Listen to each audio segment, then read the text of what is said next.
Hello, everyone, and welcome to our June webinar 2018. My name is Chair Dachi. I'm your host today. So today we'll be looking at the learning and teaching support sites from various institutions. And this is actually the second of the series following our popular one last year. So we have four fantastic speakers who are going to share the why, the what, and the how of their support sites. Let's get started with our first speaker, James Croft from TAFE, Queensland. I will just introduce James quickly. So he's a dedicated to creating improved user experiences for educators and students across TAFE Queensland's online learning platforms. So he's a team lead of the eLearning experience team there. And his team also looks after creating training units, video tutorials, and support guides to assist TAFE Queensland educators using these platforms in their teaching practice. So over to you, James. Awesome, thank you so much. And I'm really excited to share some of the work that we've been doing within our small team. We're just a team of two here looking after training and support and improving user and teacher experiences in our platforms. And I'm just going to talk a little bit about a very, well, not a small part, but I think a significant part of our learning support resources that we have and how we publish them, how we maintain them, and I guess how that's all going. So rather than slides, I'm actually just going to do a screen share here. And I'm just going to make sure I choose the right screen.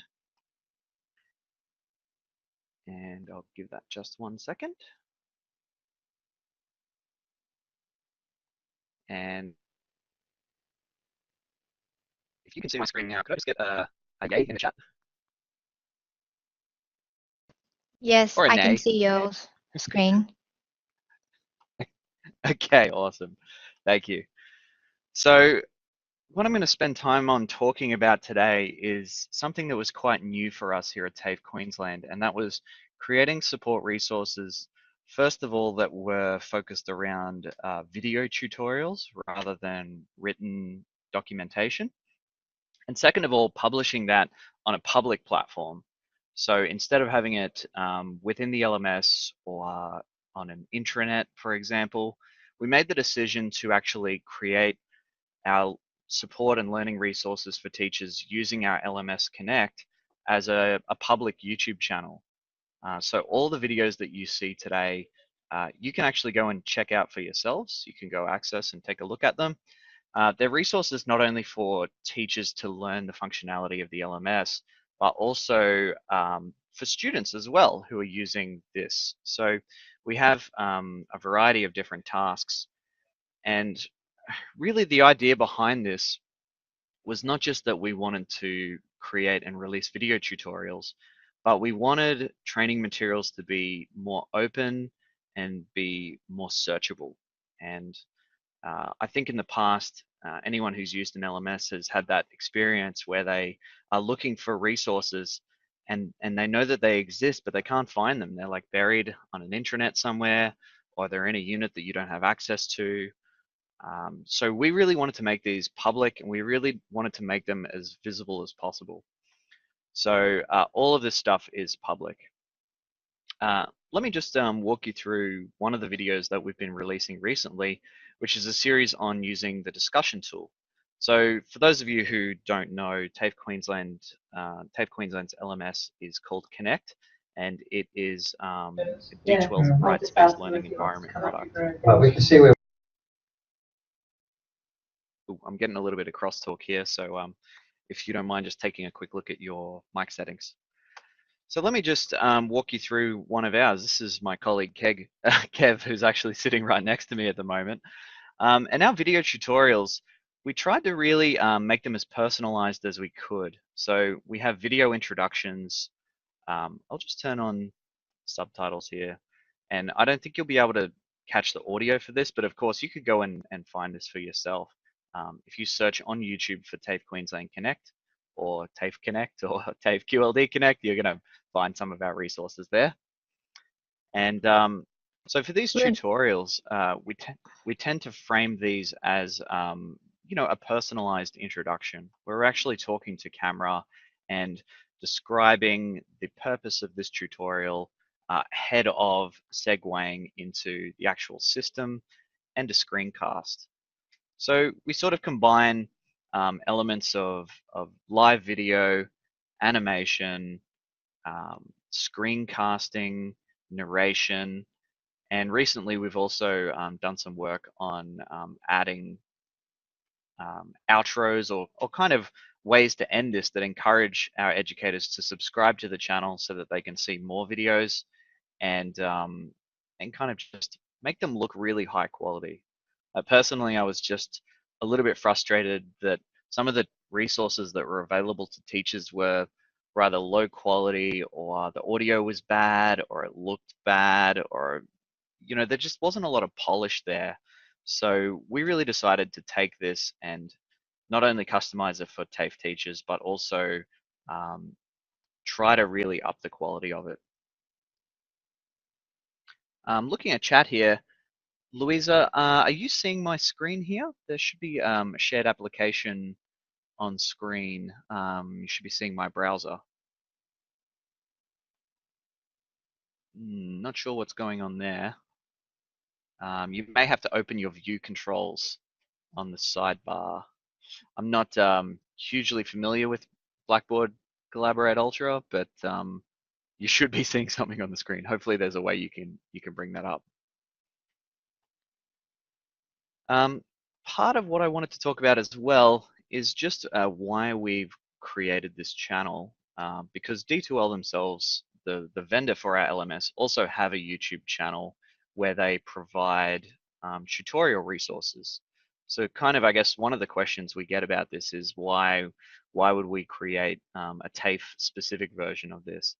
And it really boils down to being able to customize this for our educators, for our specific environment and the configuration of our learning management system, so that teachers, what they're seeing on screen replicates as closely as possible with what they are actually experiencing in the learning management system. It's not sort of looking at D2L's materials and saying, oh, okay, whenever they talk about course offerings, I have to think unit offering. Whenever they talk about their nav bar, my nav bar is going to be completely different. So I kind of have to do this mental translation. We really wanted to make it these tutorials as faithful as possible as we could to the live environment of the LMS, and give them very specific advice.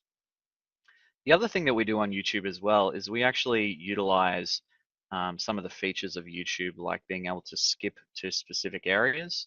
So let me jump to another one of our videos here. Here's one for students on updating their settings and notifications. And we find these videos actually very widely used by teachers. They'll actually take these, embed them into announcements in the learning management system.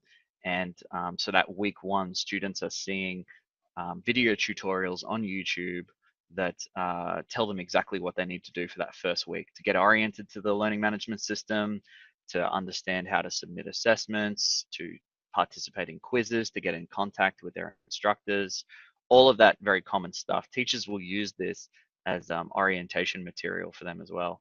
So you can see we've time coded, let's say example, you want to see how to enable a summary of activity. I can click this, it'll actually jump to 1 minute and 28 in the video and show you exactly that particular piece of functionality. We also try to combine, you can see here we're not only talking about what's happening on the desktop, but we're also talking about what's happening on mobile devices as well. So we try to kind of cover a variety of different modes. So whether students are using their phone, whether they're using a desktop, they're they know that those are all kind of covered or have been thought about from a TAFE Queensland perspective. I think I'm almost out of time for my very quick 15 minutes here. So I just wanted to quickly cover how we measure success with this project. And the nice thing about YouTube is that it has very specific analytics. So we can actually very closely track and measure how videos perform over time, and which ones are the most popular videos so that we can expand on different topics. Like, this isn't our only method of feedback, but it is a useful thing to be able to see. And we've recently just passed the 200,000 view milestone. So we're at currently just over 202,000 views for the channel as a whole. We launched it September 7, so it's coming up on nearly 4 years. And if we scroll down here, we can see things like likes and shares and comments and embeds and subscribers. We can see popularity of videos here as well, which is quite useful for us. And one of the things that I think, if I had a piece of advice to give about publishing resources on YouTube, is that if you've got significant environment changes, so in December, we had a full visual redesign of D2L. Internally, that was called Daylight, and it introduced a completely different design to D2L, different look and feel. And so a lot of the materials that we had to redevelop, redesign for that new look and feel. I think my advice would be, if you're going to implement resources on YouTube, have a plan to deal with that. You know, training resources will go out of date over time. That's just inevitable. You kind of just have to accept that as part of the creation process, but have a plan in place to replace them, to delist old videos so that they don't break, but they're not visible in search, and point to new resources and have kind of a plan in place to gracefully remove those. So that was an extremely quick look at our YouTube channel as a whole. It's not the only piece of support we have for educators, but it is something I think is a little bit different, and we have found that to be a very successful way to spread the word on how to use the learning management system and other systems as well. We've published videos on Adobe Connect on here, on MediaSite, which is a video streaming platform that TAFE Queensland uses, and others as well. Thanks, James. So, question. Oh, Yeah, sorry. Go we'll ahead, take T. some questions from the group, and I can see one from Lucia that's asking, how long does it take to produce a video? Yeah, it's a great question. It really depends on the complexity of the video. Like, some of our basic videos, we'll create a script for, and then produce the audio, produce the screencast, and have it published. Generally, 6 to 8 hours is a ballpark for a relatively simple video. More complex videos though, and I'm just trying to think of a good example here. We have some ones that I did recently on the quizzes tool in D2L, which is quite complex. Yeah, this one here, creating a quiz, I published a little while ago, and that was nearly 15 minutes long, 14 minutes and 27. It is that took quite a lot longer to publish than our usual ones, because it was a bit more complex, and it required various bits to be kind of sequenced together. So yeah, there's a lot. It can really vary, but I would say anywhere between 6 to 20 hours per video. It is quite labor intensive sort of process, isn't it, though? So the other questions from Oriole is around content related videos. So not the how-to guys for the platform, but do you also do content related videos too?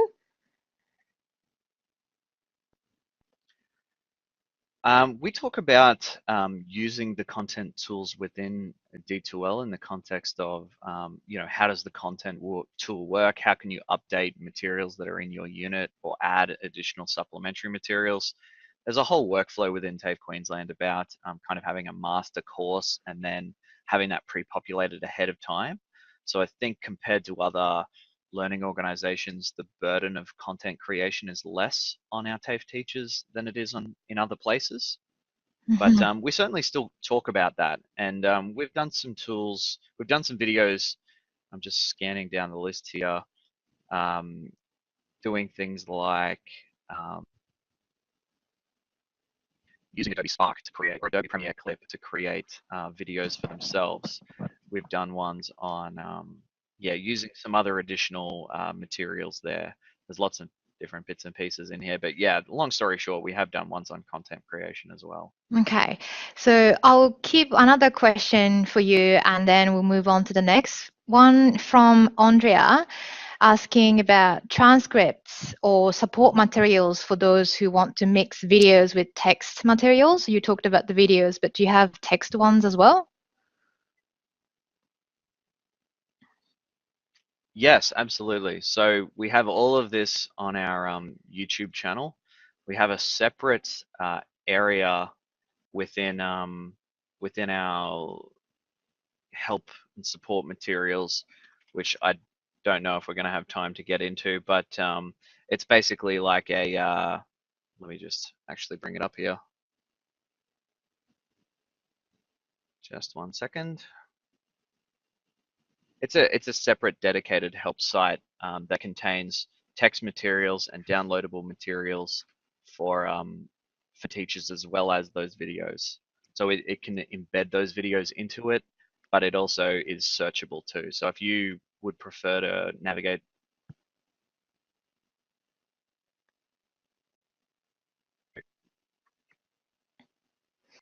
Oh, I think I may have just lost my screen sharing. yes, and I think we Just brought lost that up, your but I don't see audio it as well. in Collaborate.